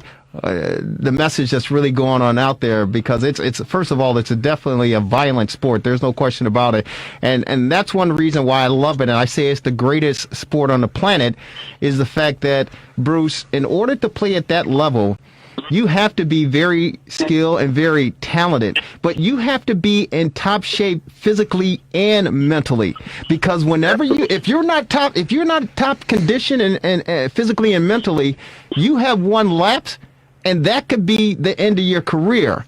And you've got to practice and prepare yourself week in and week out, because, like you said, any given play, it's a game of inches. And if you make a mistake, if you fall asleep, it can cost you big time, brother. Well, I agree with that, Bruce and Jerry. Yeah. The intelligence, the good teams seem to make adjustments, and they're able to make them quickly, particularly the leaders of the offense and the defense. Where you see them able to see where the opening is in offense and then plug the gap quickly on defense. And I don't see the Bears able to do that. And that's a good question. That's a good point, Bruce, is the fact that, and I was joking, lightheartedly as far as with Q, what are they watching in film? Because we're lay people, we're the media, we're the fans, and we're watching the game and go, why didn't that knucklehead not pick up the block there? Why did he drop that pass? Or why was that ball intercepted? But playing the game at that level, there are a lot of little things that have taken place on that play, because there's so many things going on. It's organized chaos. So you understand that. But when they're watching the film, man, during the week, like when they're going to watch the film of this game, and Nagy said, hey, we got to watch the film, what are they taking away from that film and trying to apply the next week so that those same mistakes, like the 60-plus penalties that they have to lead the league, won't happen week in and week out? What are they doing in adjusting, doing film study to better prepare themselves for the game the upcoming week? What are they doing in film study? Oh, man, Not enough. Right. It all depends. It all depends. And here's a scenario. The Bears, like all these NFL teams, they have a system, and they select players, and they select players that they think would fit perfectly in their system and run the types of schemes that they want to run. And then players get there, and you get into a game situation, and things don't click right. and they don't make the right decisions. And we as fans, we're looking at it from afar, from a television set, and said, you know what? Why didn't the running back make that cut to the right? There was a hole open there. Right. You know, the game is moving so fast. I mean, that running back, he can't see what we can see because we can see it all before it happens. He's got to trust that block is going to be on that linebacker, on the middle linebacker. If the guard's blocking out rather than blocking down, then you know what? That's a whole different problem for this running back. He's got to make a split decision, and that decision that he makes could be right or wrong. Could be right or wrong on any given play. And then if it's a wrong decision, then you know what? It could be a fumble. It could be a 1 yard loss when you got a half a yard to get a first down to keep the clock going. You know, all these things happen, man. There's so many things that happen in a game, and but it's just unfortunate, man. I tell you, I was sick today watching the offense play. I think the defense played one hell of a game. They always do. I mean, some games they don't stop the run when we want them to stop the run. But you know, overall, when you go back and look at the game, the defense they're consistently good. Consistently good. There are a number of teams. 95% of the teams in the league would love to have Bears defense. Even with some of the breakdowns that they have, they would love to have that Bears defense. But the defense can't continue to do the things they do and the offense not carry their load. And that's, I don't know if it's fixable this season. I really don't know if it's fixable this season. Yeah. I just hope and pray that, they go back and look at the tape and can actually identify some areas where they really can improve and then get it fixed and then come out over the next few games and perform, because right now, fellas, we're not looking at a playoff. We're looking at we got to take one game at a time and just say, hey, we just got to get better. Yeah. Well, as it was, they were the 8th seed and only before today, and only Right. 7 get in. Yeah. So they were on the outside to begin with. Hey, Bruce, we only got to say one thing, man, before we let you go. We only got to say one thing here. What's that? The Bears are what we thought they were. The Bears are what we thought they were. The Bears are what we thought they were. Yeah, that's all. The Bears are who we thought they were. Hey, Bruce Aaron, you the man. We appreciate you every week, getting an opportunity to talk with you, to break down some Bears football, brother. Hey, the family good? Everybody's good? Everybody's good, man. And you know what? I want to say one thing before I go. Man, you know what? I can talk about the Bears and their weaknesses and stuff, but that is my team, and I love the Chicago Bears. That's in my blood, man. I'm part of the family. Well, we love them too. We love them too. Yeah, I know, man. And the reason why we do what we do is because we hate seeing them play bad. Yeah, that's it. That's it. Absolutely. And man, we spend 3.5, 4 hours every week on this football team, and we want to see some better results because we want to be able to support them and cheer them on. Bruce Aaron, you're the best, brother. Stay safe, and we'll talk to you next Sunday, man. All right, bud. Looking forward to it. He's Bye-bye. the best in the business, ladies and gentlemen. Number 51 in the program, number 1 in your heart. He's Bruce Aaron, former Chicago Bear outside linebacker. Closing thoughts, Marvelous? It was really good to hear from Dennis Green again there with that audio. It brings us back memories. But again, we won't have a game to review next Sunday. We'll just be previewing the Minnesota game. But yeah, it should be interesting. Hopefully, they'll be making some adjustments looking at the film. Yeah, hopefully they'll be making some adjustment. Thanks to the marvelous one, Dan Marver, and of course our esteemed producer, the fabulous one. He is Devin Tingle. Folks, if you miss any portion of the broadcast, obviously we're streaming live on Facebook. Check us out on YouTube, and of course, Comcast Access on Wednesday, 7 p.m. in the northern suburbs, channel 17, channel 19, channel 35 at 7 p.m. Have a great rest of your Sunday. Enjoy the weather. Get out there and rake some leaves, whatever you have to do. Be safe. We'll talk to you next week. Bears fall to the Tennessee Titans by a final 24-17. Take care, everybody.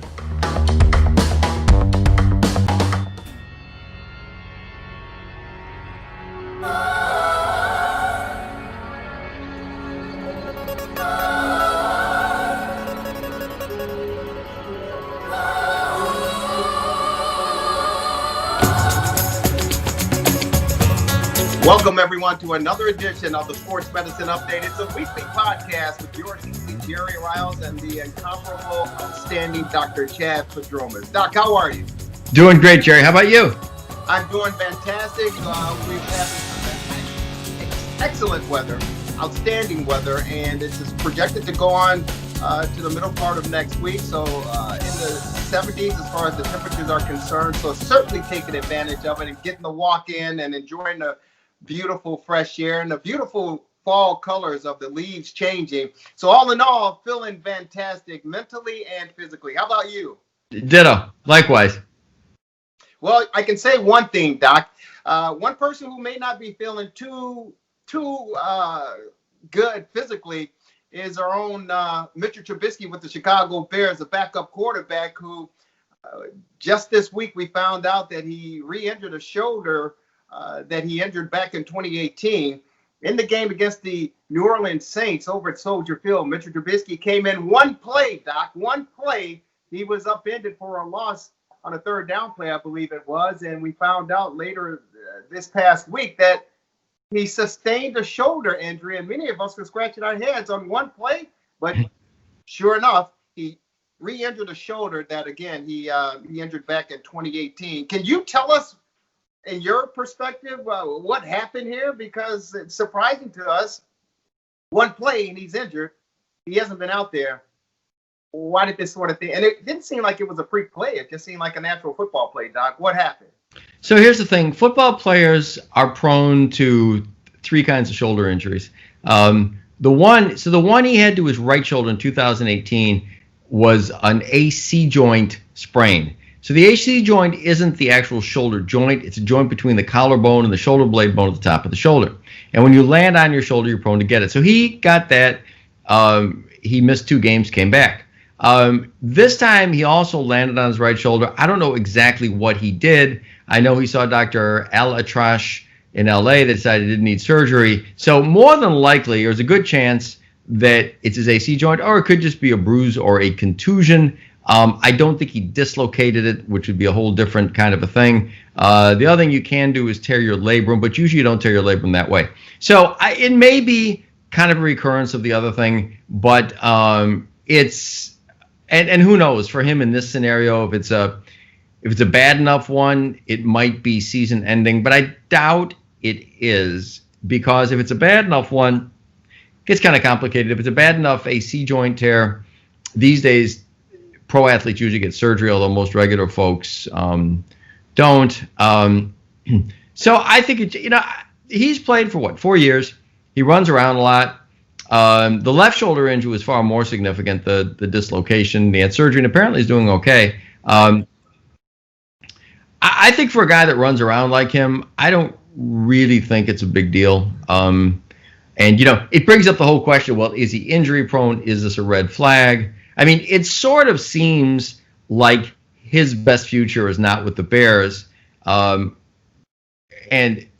I think that I don't think that injury prone should be one of the reasons why.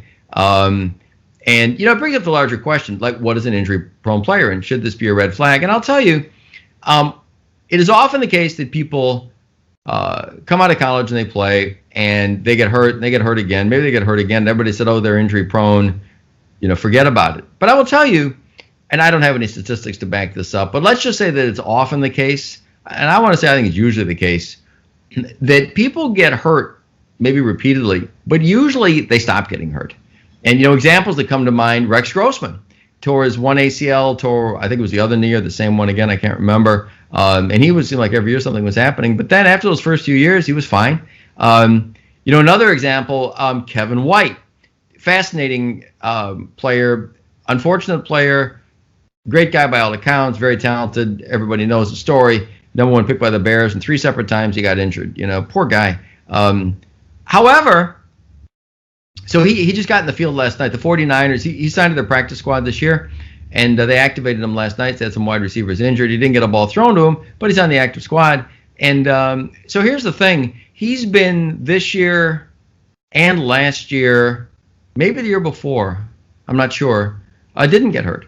So after having an injury like every year, bone injuries, like, oh my God, what's wrong with this guy? He hasn't gotten hurt anymore. So I think, Derrick Rose. Derrick Rose still gets dinged up, but he had those 2 unfortunate injuries, and he's he seems to miss time here and there. But so I guess what I'm just saying is this. I think you have to be very careful to label people injury prone. The thought is that if you're loose jointed, it makes you injury prone. But the thing is, people that are really loose jointed usually don't make it to this level a lot of times.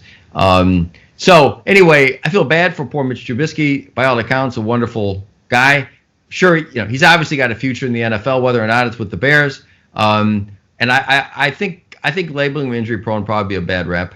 Well, I don't know if it's necessarily obvious a future in the National Football for Mitchell Trubisky, but I guess if you suggest that someone will give him an opportunity, one of the other teams around the league, maybe, but for the most part, Mitchell Trubisky is truly, I believe, what you see, what you get. Dr. Chad Padroma's Sports Medicine Update, the weekly podcast.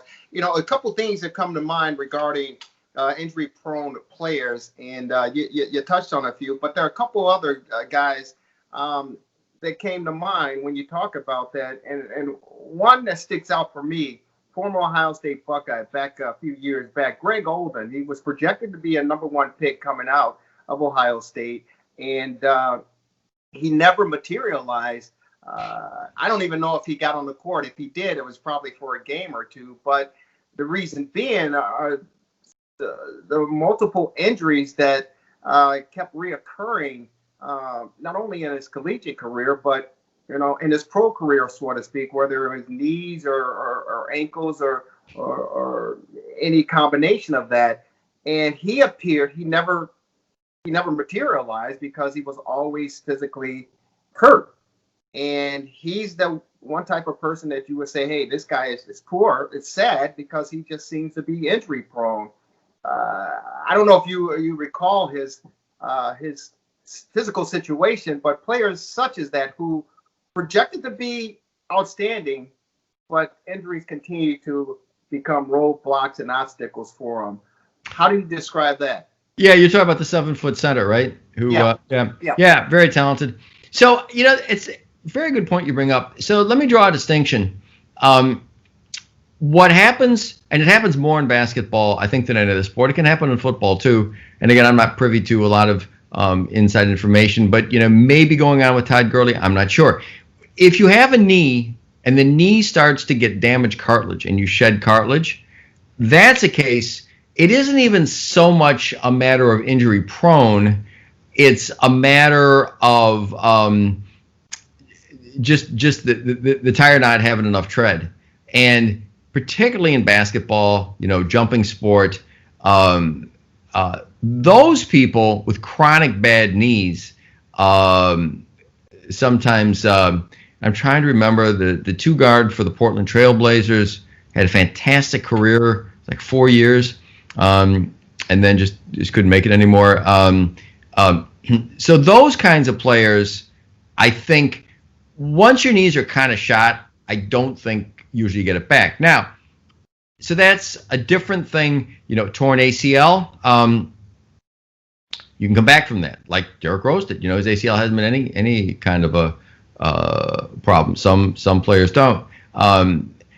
So what often happens, though, so outside of the knee, it would be unusual for a player. I mean, you don't really hear about players getting chronically bad shoulders and not making it. We talked a few weeks ago about the Bears having 2 people, Anthony Miller being one, Jalen Johnson, the rookie cornerback, being another, that had 2 operations each for shoulder dislocations. First one re-injured, didn't go well, whatever it was, and they're doing fine now. So eventually, it got fixed. So now it depends who you are too. If you're a pitcher, totally different story. If you're a throwing athlete, if you're Maria Sharapova, she had surgery for her shoulder. And generally speaking, if you're a thrower with a bad shoulder that gets operated, you're probably over. So what I'm saying is this: there can be a key joint, like the shoulder for a thrower, the elbow for a thrower, although the most common serious elbow injury out there is the ulnar collateral ligament tear that results in Tommy John surgery. And, kind of amazingly, the recovery rate from that's pretty good. So, there are certain injuries in certain people where you've got a really key joint. And those are basically it. The knee for Ernie Banks. I don't know exactly what he had in his knees. It was a long, long time ago. But Ernie Banks, everybody knows, Hall of Fame, originally all-star shortstop. MVP 2 years in a row. I think 57, 58 for a bad team. It's mind-boggling. But anyway, so he got shifted to first base. So, his knees kind of wore out, not enough to be a shortstop, but good enough to be a first baseman. So I think what I'm saying is that there are certain circumstances that maybe your knees get worn out, can't do what you used to do. Now, if you're a basketball, if Ernie Banks is a basketball player, maybe his career would have been over, if you lose that lift and explosiveness. So it kind of depends on circumstance. But what I'm really saying is the player that gets, Kevin White is probably no better example because I don't remember exactly what they were. His first year, he had a stress fracture of his tibia. I know he suffered a fracture of his scapula, shoulder, and I can't remember what the third one was. But they were different, And so the thought is this guy just got a weak body. But he's been pretty much fine. So I think if you've got a particularly disadvantaged joint, Greg Oden with his knee, the other Portland Trailblazer I'm thinking of, it's, that particularly in the, that's one thing. And once you get attrition of cartilage, the cartilage coats the bone, and once you lose enough of it, then a lot of times it just, doesn't function like it did. And again, if you're a baseball player, maybe not that big a deal like with Ernie Banks, but if you're a basketball player where you need lift, or, where if you're a skilled football guy and you lose time off your 40, so, but I don't think there are too many people out there that get hurt, and then they're just injury prone, forget about it. So I think sometimes, so again, maybe it's an artificial, fine distinction, but a distinction between injury prone in general versus a particular joint that's just kind of trashed. Hey, real quick, before we transition, I wanted to get back to Mitchell Trubisky and the shoulder injury. And you talked about the AC joint. Can you paint a picture for those who's watching and those who may be listening as far as in the shoulder, where that AC joint is and what's the purpose, how it works for you? Yeah, well, and in fact, I don't know if you can see too well, but this is, apex of my shoulder. So the AC joint, if you go to the apex of the shoulder and go in a little bit, so it's the top of the shoulder, that halfway visible, right about there, right exactly on the top. And if you feel there's a bump there, and the little bump on the top of your shoulder, it's more visible in some people than others. Right. And if you go, left to right, you can kind of fall off that little bump. So the bump is the end of the collarbone. The collarbone starts, in the midline, attached to the breastbone, goes out here, and then it attaches. So that's the C part of it, the clavicle. The A is the acromion. If you keep going out a little more, there's this other hard bone just outside of it. That's the acromion. That's part of the shoulder blade. So the AC joint is where those two meet. And if you land on your shoulder like this, what happens is that there are ligaments. The collarbones go outward and serve as a strut from your spine, basically, to hold your shoulder blades up. And then your shoulder blades hold your arms up. So if you land right on it like that, hard, the ligaments that hold your shoulder blade up to your collarbone can get ruptured, and that's an AC injury. And it's kind of an interesting injury. So you can sprain it, which is what he must have done, Mitchell Trubisky, in 2018, because he only missed 2 games. So you can sprain it, it's sore, and it gets better. But you can also tear the ligaments. And when you do that, the collarbone looks like it's popping up in the air. Actually, the collarbone's not popping up. The whole shoulder blade's drooping down. That's a grade 3 separation. So in that case, it looks peculiar. It hurts, and it looks peculiar. And I see patients with it. And the first thing they say is, well, geez, doc, how are we going to fix that? The truth of the matter is, maybe a little different for a thrower, but for most regular folks, you don't need to fix it. And I'll say Luke Longley on the Bulls, Australian free spirit, suffered a complete sprain of his AC joint, or so it said in the paper, surfing in Australia. And basically, it looks kind of funny, but you wear a sling and the pain usually goes away. When I was doing my fellowship at Harvard, we were taking care of the New England Patriots, and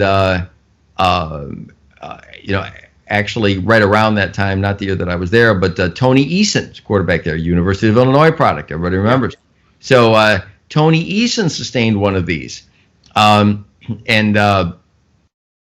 Actually, he wasn't treated surgically. He was treated with a sling to hold it up, and the sling resulted in a little nerve palsy. Eventually, it was okay. So the point is that for most regular folks, you just leave it alone and it does fine. You just have a funny-looking bump. For reasons that are not totally clear to me, among my shoulder specialist colleagues, people are now doing surgery on it, and the thought is that if you have a high-demand shoulder, maybe you need to, or you get symptoms. In my experience, I've never operated on one. I've told everybody that I see, leave it alone, it'll get better. A good friend of mine was a former Olympic wrestler and got one of these and came in with a bump, and he goes, "Oh, my God, when are we going to fix it?" And I said, it was Pete. I said, "Hey, Pete, leave it alone. It'll be fine." And he goes, "What, you're kidding me, right? I got this big lump. You're going to leave it alone?" I said, "Trust me." So 3 weeks later, he's feeling better. 6 weeks later, he's fine. No issues. So that's the AC joint. And if you grade 1, grade 2, you sprain it, it gets sore, it heals. Grade 3, these days, particularly, if it's the right shoulder of a right-handed thrower, you can make a case for fixing it. But I'll tell you, the surgery to fix it is not benign. There's no good. It's a long story, but the lever arm of your shoulder blade pulling down your clavicle is huge forces. So operations to fix it have a fairly high failure rate. Nobody agrees on how to do it. People put plates and screws and other stuff. So the good news is, if you're a right-handed thrower and you get a complete sprain of it, maybe it's worrisome. But, Luke Longley, I don't know if it was his dominant or non-dominant hand, actually. But he, by all accounts, did just fine with it. So in general, you wait for it to get better, and it goes away. There's another thing that's related to it. So that what I talked to you about is an AC separation. It's actually a dislocation of the acromioclavicular joint. It's commonly called a shoulder separation to distinguish it from a shoulder dislocation, which is a dislocation of the ball and socket, the ball from the arm and the glenoid main socket, which is what happened to Mitchell Trubisky's left shoulder and happened to Jalen Johnson and Anthony Miller's shoulder. So people commonly call it a shoulder separation because then it's just to distinguish it from a shoulder dislocation. So sometimes the terminology gets confused. But the other thing can happen is the AC joint, even if you don't have trauma, can get to be painful. And it tends to get painful if your arm is crossing across your body like this. And so where does that happen? It can happen with repetitive motion, but it can happen when people lift weights heavily. Because if you're doing a bench press, bringing your arms forward, this joint pistons together. So that is often treated with an injection. If the injection doesn't help, you can shave down the end of the bone, and that's usually curative. I see it sometimes in big, strong linemen who lift weights a lot, that kind of thing. But that's not a traumatic thing. It's a gradual thing. So, yeah. No, that very good information, Doc. There's no question about it. Running short on time. It is the Sports Medicine Update, our weekly podcast. Dr. Chad Prodromus, yours truly, Jerry Riles. We can transition and segue before we're out of here. You talk about offensive linemen. Well, as you well know, and I'm sure a lot of people watching and observing this podcast, following the National Football League, a lot of news locally here in Chicago. 3 offensive linemen for the Chicago Bears tested positive for COVID, and the facilities, Hallis Hall, was actually closed down on Thursday of this past week. Due to the cases, and we know that numbers here in Illinois, we've hit record numbers as far as one-day cases are concerned, and I believe nationally we hit over 102,000 cases in one day. So it's affected not only mainstream America, but of course the world of sports. And 15 teams at this podcast, the time of this podcast, have reported cases of COVID from whether it's players or front office people or a combination of the two. 15 National Football League teams have tested positive, and the league is coming down hard on a couple of them. I know the Pittsburgh Steelers were fined heavily, and of course the Oakland or Las Vegas Raiders were hit heavily as well, with the possibility of losing some draft picks because they did not follow the protocol. Are these numbers alarming to you? And I know we've gone back and forth and we've talked about it, whether it's on the collegiate level, where we've seen the cases spike up. We've seen it on the high school level here in Illinois, the battle between there. But now it's affecting the National Football League. Again, at least 15 teams have cases. And, we're here at week 9. Again, for those who may not be aware, Doc, your perspective on the increase and the rise of numbers regarding the cases of COVID. Yeah, it doesn't concern me at all. The real truth on this, in my opinion, as I've mentioned before, is the Great Barrington Declaration or Great Barrington Proclamation. I would encourage everybody to look it up. It's not Barrington, Illinois. It's Barrington, Massachusetts.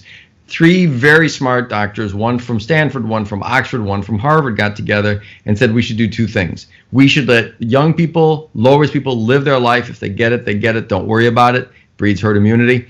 But be hyper-vigilant to protect those with high risk. So, if you've got a team and a majority of the people get it, thankfully, we haven't really seen major problems by and large with these athletes. Almost all of them are going to get well. And the risk is extremely low, lower than the flu for young people. So it's actually kind of a plus. I mean, the more people that get it in a given environment, the less it's going to spread if somebody else gets it. So should everybody just go to a COVID party and get it? I mean, to tell you the truth, you could make a case for that. I think it's seen as extreme, and I'm in no way advocating it on the one hand. On the other hand, what would be a horrible mistake to make is to say, oh my goodness, more people have gotten infected. We're having to play this week without, several people at one position. Let's just pack it in. That would be letting the virus win.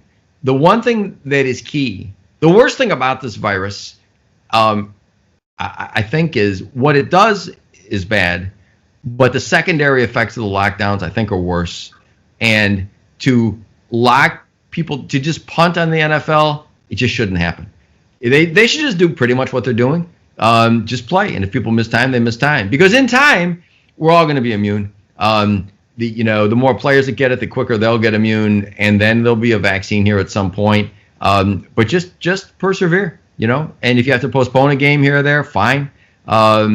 Just persevere. You cannot sacrifice society because it's sort of inconvenient that, this team's going to have to play without a few people. So be it, Well, and we saw that again Thursday night. We saw the Green Bay Packers.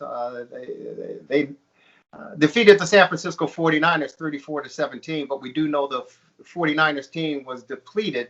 A lot to do with the COVID that ran rampant through the organization, and so they were without a lot of players in that lost to the Green Bay Packers. But the argument, Doc, that many are saying as far as the front office and the NFL is that, okay, we look at it and, with a 53-man roster or however many players that are on the roster, practice squad and all that, you got a mixture and a diversity of players and dynamics. And we talked about offensive linemen in the past and, what's important for them to stay healthy and be able to, offset injuries as well as fight the pandemic. But the argument being posed out there, presented out there by the league is the fact that you got some 20-something-year-old kid, right? And you were there once, I was there once, our kids.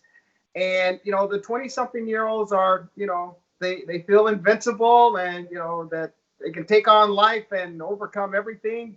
But you have teammates in the same locker room who are in their early to mid 30s, and they're a little bit more settled in their life, and they may have a young family. They may be, with some elder people in their life. And so the argument is these young cavalier rebel type of young kids in the 20, 21, 22 years of age bringing this virus in, and then the 32, 33, 34-year-old something guy gets infected, and then he takes it home, and it causes so much there. How do you defend that position? It's very simple. The 20-year-olds, nothing's going to happen. I mean, there may be an outlying case here and there, but that could be true of anything. But nothing's going to happen to them. Nothing's really going to happen to the 30-year-old either. There was the one case I referred to before of an unfortunate young gentleman who was listed at 6'3" and 355 Division II who passed.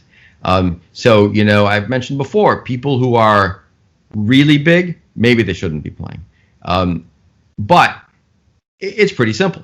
If you're young person, young bachelor living, whatever, with a young lady, something like that, don't worry about it. If you're a player in your 30s, and you've got a wife or a girlfriend and young kids, don't worry about it.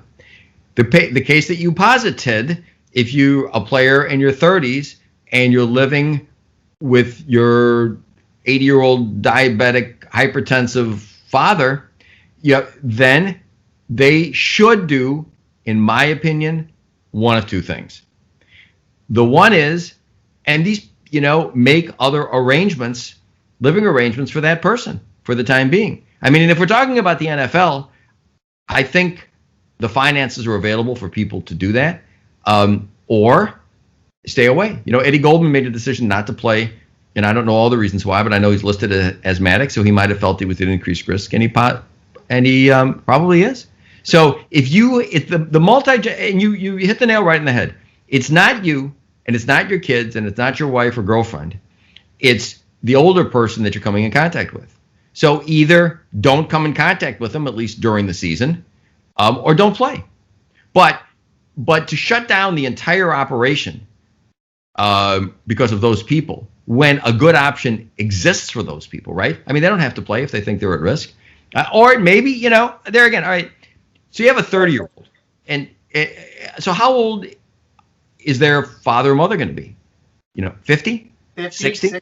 Depending, right. So 50 or 60, so I'm 66, right? And if you're a 60-year-old male, a 60-year-old male who's in good shape, I'm not worried about it, honestly, is a pretty low risk.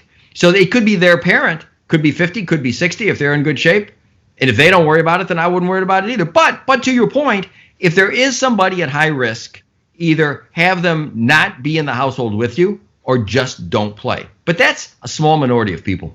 Yeah, but it's hard. It's easy for us to say, but the reality of it for these players, Doc, is the fact that they only get game checks in the season, and they get the game checks every week for the most part. Every game that they play, they get a game check. So many of these guys, they count on this money year round, and so it's not that easy for them to miss a game because they want to protect themselves and protect their loved ones. Then they should play, and then they could make arrangements for their mother or father to be someplace else.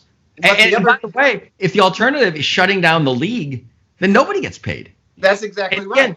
Right. So I don't think you want to do that. And the people you talked about are a small percentage of people. Maybe the league helps them. Maybe the league makes tremendous money. Maybe the league finds a way to find living arrangements for people. I mean, you can always do that. You can find living arrangements. It's just a matter of finances, and these guys are not poor.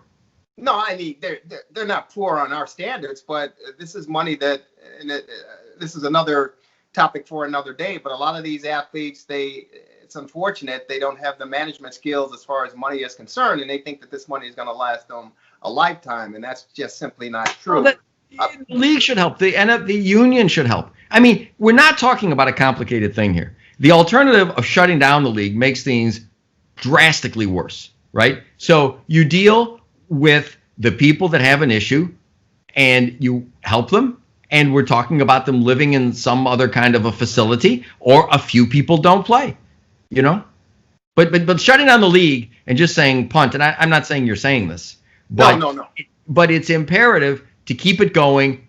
Really, Jerry, it's an allegory, in my opinion, for the schools the same way. You take the people that are low risk and let them come, And then the people that have multi-generational homes, or the people that are at high risk or high-risk teachers, then you make accommodations for them. But have life go on and just make accommodations in that circumstance. Well, I think the league has done, the National Football League has done a very good job in trying to control this. And unfortunately, just like society, the numbers are starting to escalate. And Jerry, I got to interrupt you just one thing. I'm sorry. Yeah. You're right. I totally agree. But bear in mind, and I've said this every week as well, don't look at cases. Look at hospitalizations and look at mortality. And those are not going up, right? Well, but that's part of the argument. Some of the medical facilities around the country are saying that the numbers are going up in the hospitals, and some places they don't have enough ventilators to. No, that's not true. That's not true. I don't know. There's no shortage of ventilators. There's no shortage of ventilators. No place is getting overwhelmed. Forgive me. I don't know if it's true or not, but I'm only going on the data that's presented. And from the league's perspective, Doc, they want to do everything possible in their power, I believe, to make sure that they're this and the cases, regardless if they're accurate numbers or not, they don't want the numbers to go up. And so that's why they instituted fines. And again, I mentioned the Raiders and the Steelers. I think John Gruden was fined $150,000 because he ignored, the shield, and Mike Tomlin with the Pittsburgh Steelers get hit with $100,000 fines because he didn't take control of his players and the mask and everything. So the league, they're doing everything in their power to make sure that. I agree. Yeah, I agree. So, I think the league's doing a great job. To be clear, I think they're doing a great job. My only point is, while it gets a little frustrating, the thing to do is just deal with a little frustration of people being out and keep going. That's all I'm saying. But No, I think they're doing a great job. I think they're doing a great job, and unlike the NBA and the National Hockey League, they were in bubbles. The NHL was up in Canada. We know the NBA was down in Orlando, and the bubble was superb almost. Major League Baseball, we see what happened there, and of course now the numbers are starting to rise as far as football is concerned. All in all, Doc, it's again, we stated this before, we're all in this together, and I don't know if anyone has the right answer. But I'm just, as a selfish fan, I'm pleased that we have reached week 9 of the National Football League, because Totally agree. And the fact that we're playing college football, because now people have something to look forward to as far as entertainment is concerned, for the weekend. And of course, the Masters are coming up in golf, so it gives people some type of release. Absolutely. Type of, relieve the stress in their lives, the daily lives. But hey, it's always a pleasure, and I know it's a stickler for people, but it's something that we certainly have to address every week moving forward, because it's affecting not only our personal lives, but it's affecting the world of sports, the world that we love so much here in this great country we call the United States of America. Hey, Doc, if anybody wants to get a hold of you, how do they find you? Our office phone is 847-699-6810. We've got a great staff. You got a live person if you call. Email is just ortho, like orthopedic ortho, at ISMOC. It's Illinois Sports Medicine Orthopedic Center.net. It's the Sports Medicine Update with Dr. Chad Padromas. Hey, Doc, let's enjoy this time that we have as far as the temperatures are concerned. Our old buddy on WGN Channel 9, Tom Skilling, said we're 10 to 25 degrees above normal for the next few days. So let's get an opportunity to get out there and take advantage of it and enjoy it. For sure. We're hearing that the winter is going to be pretty tough, so we don't want to think about that. Doc, thank you so very much. Always a pleasure, and have a great week, and we'll talk to you next week. Thank you, Jerry. You as well. You're the best.